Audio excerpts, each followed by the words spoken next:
شیوخ طریقت کے شیخ، حقیقت کے اصل الاصول، اسرار الہی کے حامل، اوصاف صحف کے ساتھ صاحی، انبیاء مرسلین کے وارث، رسول خدا کے ہند میں نائب حضرت خواجہ معین الدین حسن سنجری قدس العزیز ہیں۔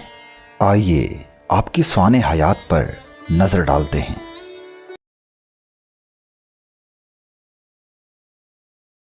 آپ کا یوم پیدائش 14 رجب 530 ہجری بمطابق 18 اپریل 1139 عیسوی ہے۔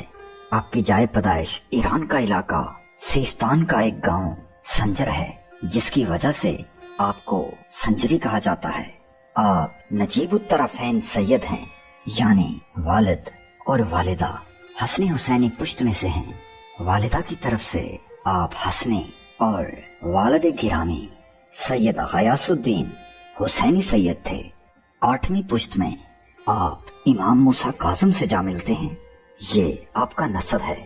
جب آپ کی عمر مبارک 15 سال تھی تو والد گرامی کا وصال ہو گیا۔ آپ کا بھی وہی زمانہ ہے جب چنگیزیوں کا حملہ ہوا۔ 1216 عیسوی میں 60,000 وحشی تاتاریوں کو لے کر چنگیزی وسط ایشیا سے اٹھے اور سب سے پہلے ترکستان کو تاخت و تاراج کیا، پھر ایران، عراق اور بغداد تک قتل عام کیا۔ جب ایران آئے تو سنجر اور سیستان کے سلطان کو شکست ہوئی۔ اس وقت آپ کے والد گرامی اپنے قبیلے کو لے کر ایران کے صوبے خراسان منتقل ہو گئے۔ جب آپ کے والد گرامی کا انتقال ہوا تو آپ کو وراثت میں ایک باغ اور ایک پن چکی ملی۔ اسی سے آپ گھر کا خرچ چلانے لگے۔ ایک دن آپ باغ میں موجود تھے کہ ایک مجذوب حضرت ابراہیم قندوزی آئے۔ آپ نے ان کو انگور پیش کیے۔ ابراہیم قندوزی آپ کو دیکھتے ہی سمجھ گئے کہ یہ مادرزاد ولی ہے۔ آپ نے وہ انگور کھاتے ہوئے چند انگور منہ میں چبا کر آپ کو دیے۔ معین الدین رحمۃ اللہ علیہ نے جیسے ہی وہ حلق سے نیچے کیے تو توحید کی آگ بھڑک اٹھی۔ پھر آپ گھر سے چل پڑے اور سمرقند اور بخارا گئے۔ وہاں ایک زمانہ گزار کر علوم ظاہری میں تکمیل کی۔ سید ہاشم فتح پوری بیان کرتے ہیں کہ انہوں نے کتب خانہ آصفیہ میں ایک محدث کا قول اپنی آنکھوں سے دیکھا ہے کہ حضور خواجہ غریب نواز معین الدین چشتی رحمۃ اللہ علیہ 3 برس تک مدینہ میں درس حدیث دیتے رہے۔ پھر آپ ہندوستان آئے اور تلاش مرشد میں نکل گئے۔ آپ نشاپور کے قصبہ ہرون میں پہنچ گئے۔ یہاں آپ کو خواجہ عثمان ہرونی رحمۃ اللہ علیہ ملے۔ 562 ہجری میں آپ نے حضرت خواجہ عثمان ہرونی رحمۃ اللہ علیہ کے ہاتھ پر بیعت کی۔ خواجہ غریب نواز رحمۃ اللہ علیہ کے بغداد میں وارد ہونے سے 1 سال قبل حضور سیدنا غوث اعظم رضی اللہ عنہ وصال فرما چکے تھے۔ اس وقت آپ کی عمر 25 برس تھی۔ پھر آپ 20 سال تک اپنے مرشد کی خدمت میں رہے۔ آپ کے مرشد عثمان ہرونی رحمۃ اللہ علیہ جب بھی سفر پر روانہ ہوتے تو آپ مرشد کا بستر اور سامان سر پر اٹھا کر چلتے۔ 20 سال کی خدمت کے بعد مرشد نے فرمایا کہ معین الدین تمہارا کام پورا ہو گیا۔ پھر آپ کو خرقہ خلافت عطا فرمایا۔ اس کے بعد آپ کے مرشد آپ کو لے کر حرمین کی طرف نکل پڑے۔ جب آپ مکہ معظمہ پہنچے تو آپ کے مرشد کعبۃ اللہ کے مصاب رحمت کے نیچے کھڑے عرض کرنے لگے کہ باری تعالیٰ میرے معین الدین کو قبول کر لے۔ غیب سے ندا آئی کہ معین الدین ہمارا دوست ہے، ہم نے اسے اپنے محبوب و مقبول اور برگزیدہ بندوں میں شامل کر لیا۔ پھر مدینہ طیبہ حاضر ہوئے اور آقا دو جہاں کی بارگاہ میں حاضری دی۔ پھر مرشد نے حضور کی بارگاہ میں آپ کو پیش کرتے ہوئے فرمایا معین الدین آقا کو سلام پیش کرو۔ خواجہ غریب نواز آقا کی بارگاہ میں سلام کرتے ہیں تو جواب ملتا ہے وعلیکم السلام یا قطب المشائخ۔ وہاں سے آپ نائب نبی بن کر آئے۔ پھر آپ بغداد آ گئے۔ جیسے جیسے وقت گزرتا گیا آپ کی شہرت و چرچا دور دور تک پھیل گیا اور بغداد کے گلی کوچے معین الدین کے نام سے گونج اٹھے۔ اس دوران آپ کی ملاقات شیخ نجم الدین کمبرا سے ہوئی، جو امام فخر الدین رازی رحمۃ اللہ علیہ کے شیخ ہیں۔ بغداد میں آپ کے سب سے پہلے خلیفہ शेख उखादुद्दीन करमानी बने। आपकी मजालिस शेख शहाबुद्दीन सोहरवर्दी रहमतुल्लाह अलैह से भी रही। इसी जमाना में ख्वाजा कुतुबुद्दीन बख्तियार काकी ओश से बगदाद मुंतकिल हो चुके थे। आपकी उम्र उस वक्त 23 बरस थी जब आप बगदाद में ख्वाजा गरीब नवाज रहमतुल्लाह अलैह के मुरीद हुए। फिर आप बगदाद से हमदान आए।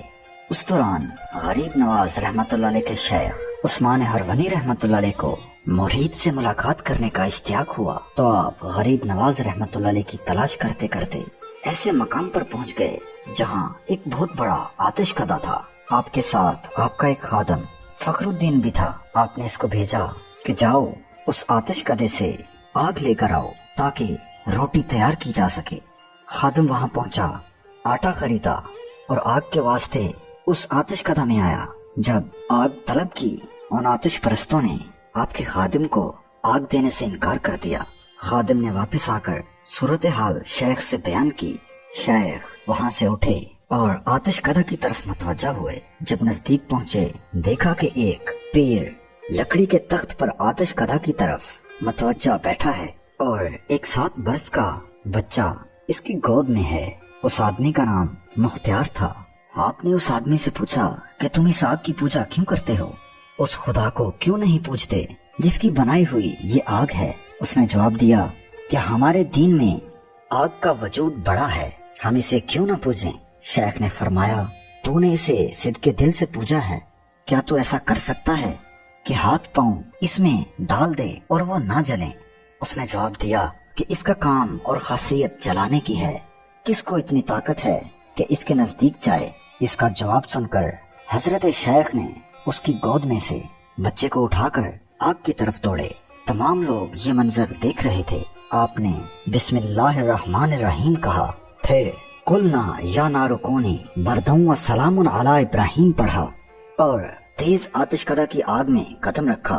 मगर ना तो आपके जिस्म अतहर पर ना ही उस बच्चे पर आग का कोई असर नमूदार हुआ। लोग फरियादें करने लगे कि यहाँ से बच्चे को लेकर बाहर आ जाओ। हजारों की तादाद में लोग उस आतिशकदा के गिर्द इकट्ठे हो गए। आप जब आतिशकदा से बाहर आए तो आपके खिरका और उस बच्चे पर धुएं का निशान तक भी मौजूद न था। ये देखकर उनका सरदार और बहुत से लोगों ने फौरन आपके कदमों पर सर रख दिया और पाँव की खाक पर गिर गए और सब ईमान से मुशर्रफ हुए। जिस बच्चे को आप आतिशकदा में साथ लेकर गए थे उसका नाम इब्राहिम रखा और वो भी एक अहले वलायत से हुआ। उस आतिशकदा को गिरा दिया गया और उम्दा इमारत बनाई। उनका सरदार मुख्तियार का नाम आपने इब्राहिम रखा।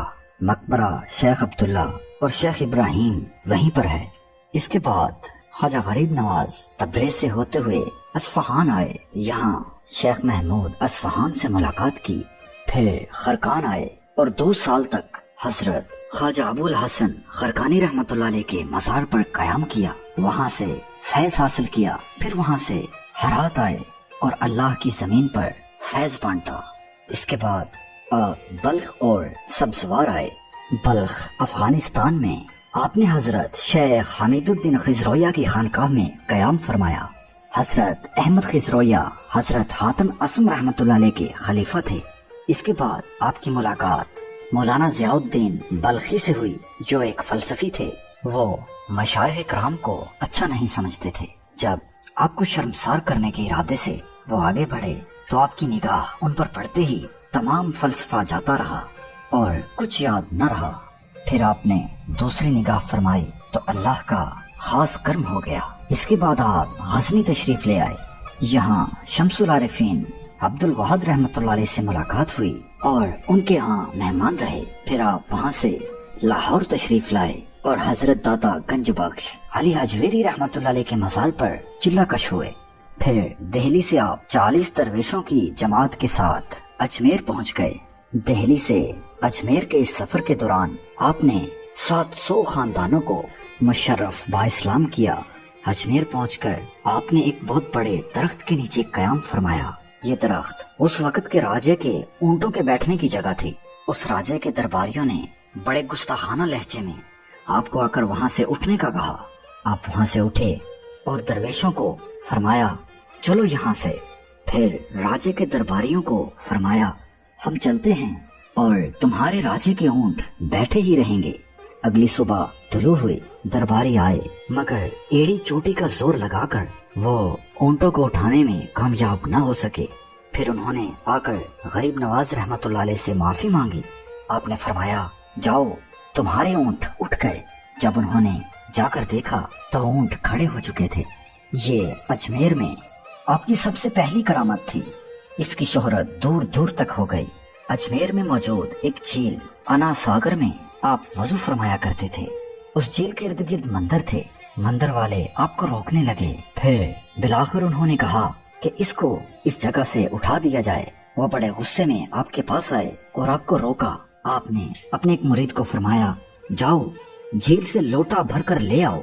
जब मुरीद लोटा भर के ले आया तो सारी झील खुश्क हो गई। सारे लोग ये देख रहे थे। इस वाक़े से हर तरफ एक तहलका मच गया। वहाँ के राजा पृथ्वी ने एक बहुत बड़े साधु जादूगर जिसका नाम साधु राम था उसे बुलाया और कहा कि अब हमारी राजधानी खत्म होने को है, क्योंकि ये वही दरवेश आ गया है जिसकी पेशन गोई मेरी माँ ने इल्मे नजूम से की थी कि एक दरवेश आएगा जो तुम्हारी राजधानी को खत्म करेगा। मेरी माँ ने उसके चेहरे का खाका भी दिया था। वो खाका उस पृथ्वी राज ने सिपाहियों को पहले से ही दिया हुआ था और उनको हुक्म जारी किया था, इस हुलिये के किसी बुजुर्ग को देखो तो उसे फौरन गिरफ्तार करके मेरे पास ले आना। मगर अब भला ये कैसे हो सकता था? अताए मुस्तफा ख्वाजा गरीब नवाज रहमतुल्लाह अलैह को भला कौन गिरफ्तार कर सकता था? खैर, वो जादूगर साधु राम अपने लोगों के साथ गरीब नवाज रहमतुल्लाह अलैह के सामने गया और अपने करतब और शुब्देबाजी दिखाने लगा। आपके मुरीद कुछ देर के लिए परेशान हो गए। फिर आप मुस्कुराए और फरमाया, परेशान मत हो और ये बताओ कि ये कौन आया है? बताया गया कि साधु राम आया है। जो ही आपकी निगाह उठी और उस पर पड़ी तो वो सारे मंत्र भूल गया। आप नमाज में मशगूल हो गए। वो आपको तकता रहा। नमाज के बाद दोबारा निगाह उस पर पड़ी तो उसके कदम शल हो गए और जहाँ खड़ा था वहीं खड़ा रह गया। आपने फरमाया, बोल ऐ साधु बोल। उसने राम राम कहना चाहा, मगर मुंह से रहीम रहीम का विर्द निकलने लगा। ये देखकर उसके सारे चेले उसे लान तान करने लगे। फिर वो दीवाना हो गया और लोगों को पत्थर उठा उठा कर मारने लगा। आपने उसकी ये हालत देखी तो एक प्याला पानी का उसे पीने को दिया। जैसे ही ये पानी उसने पिया तो सारी दिल की तारीकी और स्याही जाती रही और आपके कदमों में गिरकर मुशर्रफ बा इस्लाम हुआ और आपकी गुलामी में रहने लगा। फिर इसी तरह पृथ्वीराज ने एक और जादूगर अजय पाल को आपके मुकाबले के लिए भेजा, मगर जो ही वो आपके लिए बुराई का इरादा करता तो नाबीना हो जाता। आखिरकार उसे भी नाकामी का मुंह देखना पड़ा। इस तरह तमाम चालें और हरबे नाकाम हो गए। इसके बाद आपको लोगों ने दरखास्त की कि पहाड़ से नीचे आ जाइए, आपके लिए दरगाह बनाएं। ताहम आपने अपनी जमात और दरवेशों के लिए जगह बनाई। इबादत खाना और मस्जिद तामीर की गई। आज अजमेर में जिस जगह आपका रोजा मुबारक है उस जगह पर आपकी दरगाह बनाई गई। रफ्ता रफ्ता अतराफ के इलाके फतह होने लगे।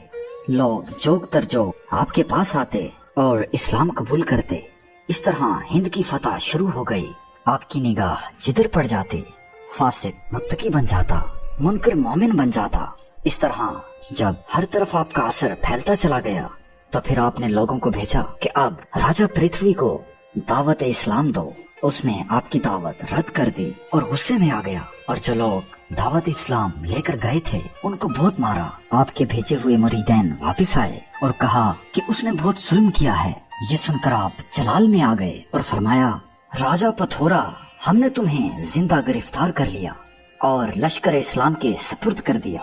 उधर दूसरी जानिब आप सुल्तान शहाबुद्दीन गौरी के ख्वाब में आए और फरमाया, शहाबुद्दीन गौरी, हमने तुम्हें हिंदुस्तान की बादशाहत अता कर दी।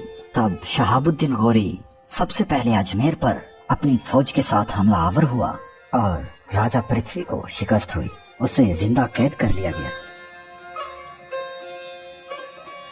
शहाबुद्दीन गौरी ने अपनी सल्तनत कायम की। जब इस्लामी सल्तनत कायम हो गई तो आपने अपने तरबियत याफ्ता और तुलबा व खुलफा मुख्तलिफ इलाकों में मुतय्यन कर दिए। दिल्ली ख्वाजा कुतुबुद्दीन बख्तियार काकी रहमतुल्लाह अलैह के सुपुर्द की। नागौर हजरत خواجہ حمید الدین ناگوری رحمۃ اللہ علیہ کو دے دیا۔ جب ہند کے لوگوں کے دلوں پر آپ کی حکومت قائم ہو گئی تب آپ نے اپنی درگاہ اور لنگر پر خواجہ فخر الدین گردیسی رحمۃ اللہ علیہ کو سربراہ بنا دیا، جن کو خواجہ عثمان ہارونی رحمۃ اللہ علیہ نے آپ کے سپرد کیا تھا۔ آپ کی کیفیت بیان کرتے ہوئے خواجہ قطب الدین بختیار کاکی رحمۃ اللہ علیہ مونس الارواح میں فرماتے ہیں کہ میں نے یہ عمل اپنی آنکھوں سے کئی بار دیکھا کہ جب لنگر خانے میں کچھ نہ ہوتا تو خواجہ فخر الدین گردیسی رحمۃ اللہ علیہ آتے اور خواجہ غریب نواز رحمۃ اللہ علیہ کو عرض کرتے، حضور مہمان آ رہے ہیں مگر لنگر خانے میں کچھ نہیں ہے۔ آپ فرماتے، میرا مصلح اٹھاؤ اور جتنی ضرورت ہے لے جاؤ۔ چنانچہ وہ ایسا ہی کرتے اور تمام آنے والے مہمان سیر ہو کر جاتے۔ سبحان اللہ، آپ نے اپنے ایمان کی روشنی سے سرزمین ہند کو روشن کیا، لوگوں کی کایا پلٹ گئی، آپ نے فیض بانٹا اور اسلام کا درس دیا۔ اس بارگاہ میں کوئی تفرقہ نہ تھا، مسلمان بھی آتے، ہندو بھی، بلا تمیز رنگ و نسل اور بلا تمیز قبیلہ اور نسل جو بھی آتا آپ کی بارگاہ سے خالی نہ جاتا۔ آپ کی سخاوت کے عمل پر آپ کو غریب نواز کا لقب عطا ہوا جو اور کسی کو نہ مل سکا۔ نائب مصطفیٰ، عطائے رسول، سلطان الہند کی جب وصال کا وقت آیا تو اس رات حضور اکرم صلی اللہ علیہ وآلہ وسلم آپ کے خلفاء اور فیض یافتہ لوگوں میں چند ایک کے خواب میں آئے۔ کیا دیکھتے ہیں کہ آقا تو جہاں اجمیر تشریف لائے ہیں۔ جب آپ سے پوچھا گیا کہ آقا کیا ماجرا ہے کہ آپ اجمیر آئے ہیں، حضور دو جہاں صلی اللہ علیہ وآلہ وسلم نے خواب میں ہر ایک کو جواب دیا کہ خدا کا دوست اور خدا کا محبوب معین الدین آ رہا ہے، میں خود اس کا استقبال کرنے آیا ہوں۔ سبحان اللہ، کیا شان ہے کہ بھیجا بھی مصطفیٰ نے اور لینے بھی مصطفیٰ خود آئے۔ جب وصال کے بعد آپ کا جسد اقدس دیکھا گیا تو پیشانی پر نور کے الفاظ سے لکھا تھا، ھذا حبیب اللہ وماتا فی حب اللہ، یعنی اللہ کا حبیب اللہ کی محبت میں دنیا سے گیا۔ آپ کے 3 بیٹے تھے مگر خرقہ خلافت قطب الدین بختیار کاکی رحمۃ اللہ علیہ کو عطا ہوا۔ آپ کی وفات 6 رجب 633 ہجری میں ہوئی۔ جہاں آپ کی اقامت تھی وہیں اجمیر میں آپ کا مزار مبارک بنا دیا گیا۔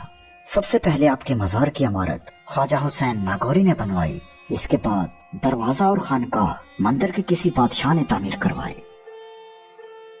اکبر بادشاہ آگرہ سے 228 میل پیدل چل کر خواجہ کے روضہ مبارک پر گیا اور کہنے لگا کہ چتور کی جنگ فتح ہو جائے تو حضور کے دروازے پر بہت بڑی دیگ چڑھاؤں گا۔ جب چتور کی جنگ میں اسے فتح ہوئی تو اس نے اتنی بڑی دیگ چڑھائی جس میں 100 من چاول پکتے ہیں۔ اس کے بعد جاہیر نے بھی آپ کے مزار پر آ کر نیت کی کہ اگر مجھے فتح ہوئی تو خواجہ کے مزار پر دیگ چڑھاؤں گا۔ اسے بھی فتح نصیب ہوئی اور اس نے 60 من کی دیگ آپ کے مزار پر آ کر چڑھائی۔ آپ کی خدمت میں دور دور سے بادشاہ اور شہزادے بھی حاضر ہوتے اور آپ کے قدموں میں بیٹھتے۔ آپ کے عرس مبارک کی دعا ہر سال 6 رجب کو کی جاتی ہے۔ لاکھوں لوگ آپ کے مزار پر آتے ہیں اور جھولیاں بھر کر جاتے ہیں۔ آپ کے مزار پر تہذیبوں کا سنگم ہوتا ہے۔ خواجہ غریب نواز معین الدین چشتی اجمیری رحمۃ اللہ علیہ فرماتے ہیں، عاشق کا دل محبت کی آگ میں جلتا رہتا ہے، لہٰذا جو کچھ بھی اس دل میں آئے گا جل جائے گا اور نابود ہو جائے گا، کیونکہ آتش محبت سے زیادہ تیزی کسی آگ میں نہیں۔ بہتی ندیوں کا شور سنو، کس طرح شور کرتی ہیں، لیکن جب سمندر میں پہنچتی ہیں تو بالکل خاموش ہو جاتی ہیں۔ نیک لوگوں کی صحبت نیکی کرنے سے بہتر اور برے لوگوں کی صحبت بدی کرنے سے بدتر ہے۔ اہل معرفت ایسے آفتاب ہیں جو تمام عالم پر درخشاں ہیں اور تمام عالم ان کے نور سے روشن ہیں۔